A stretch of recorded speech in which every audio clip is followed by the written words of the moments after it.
আজকের আলোচনার বিষয়বস্তু নিঃস্বার্থ সঙ্গী। আমাদের সত্যিকারের সঙ্গীকে যে আসলেই নিঃস্বার্থভাবে আমাদেরকে ভালোবাসে। তো আমরা সবাই এই পৃথিবীতে অসংখ্য মানুষের মধ্যে বাস করছি।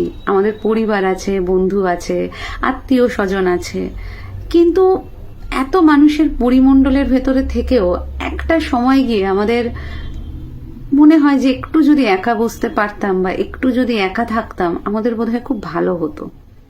তো এত মানুষের মধ্যে থেকেও মাঝে মধ্যেই কেন সেই একাকিত্বের বোধটা আমাদের মধ্যে আসে? এটা কি সত্যি শুধুমাত্র মানুষের থেকে ছিটকে যাওয়ার একাকিত্ব বোধ, নাকি কারোর সাথে জুড়তে চেয়ে আমাদের সেই একাকিত্ব বোধটা আসে? এত মানুষের মধ্যেও কেন মানুষ নিজেকে এত একা অনুভব করে? তার কারণ ভগবান বলছেন এই জগতের বেশিরভাগ সম্পর্ক, অধিকাংশ সম্পর্ক কোনো না কোনো স্বার্থের ওপরে দাঁড়িয়ে থাকে। যতদিন প্রয়োজন ততদিন সেই সম্পর্কটা টিকে যাচ্ছে, যখনই প্রয়োজন ফুরিয়ে যাচ্ছে সেই সম্পর্কের প্রয়োজনীয়তা আমাদের কাছে ফুরিয়ে যাচ্ছে।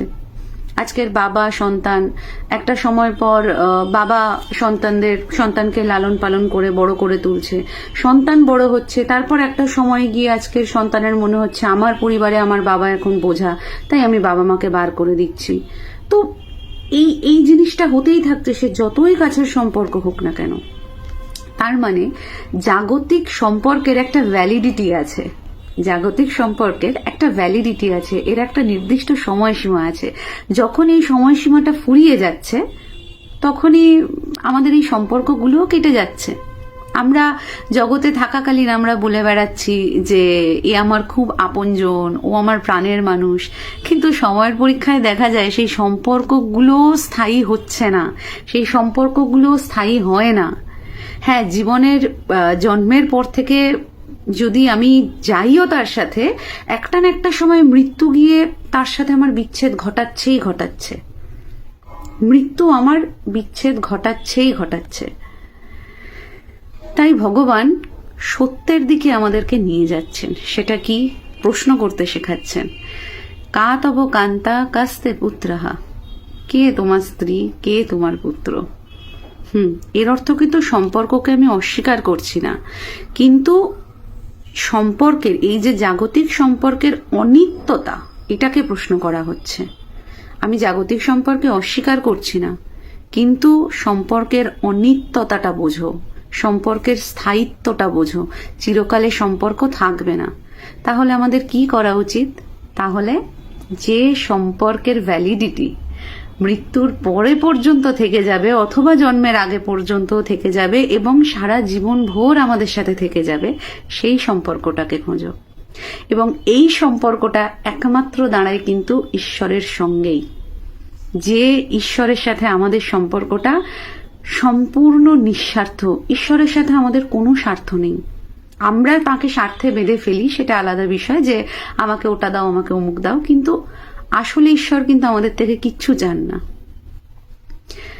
ঈশ্বরে এবং মানুষে, ঈশ্বরে এবং যে কোনো প্রাণীতে একমাত্র নিঃস্বার্থ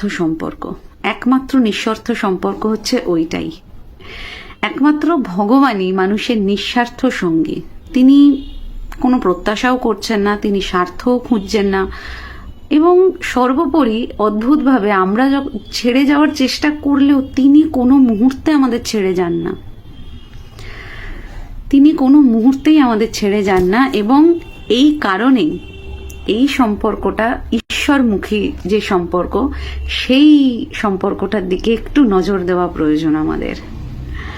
তো জাগতিক সম্পর্কের ওপর শুধুমাত্র নির্ভরশীল না হয়ে জীবনের সেই চিরন্তন যে নিঃস্বার্থ সঙ্গী, সেই ভগবান, সেই ঈশ্বর, যে তাকে যে নামে ডাকে, শুধু তাকে ধরে নাও। তোমরা ভগবানকেই আপন করে নাও এবং গুরুর শরণে থেকে তার চরণ দুটো ধরে সব সময় সত্যের পথে এগিয়ে চলো। নিঃস্বার্থ সঙ্গীকেই ধরো, নিঃস্বার্থ সঙ্গীকে ধরেই সত্যের পথে এগিয়ে চলো। জয় ভগবান।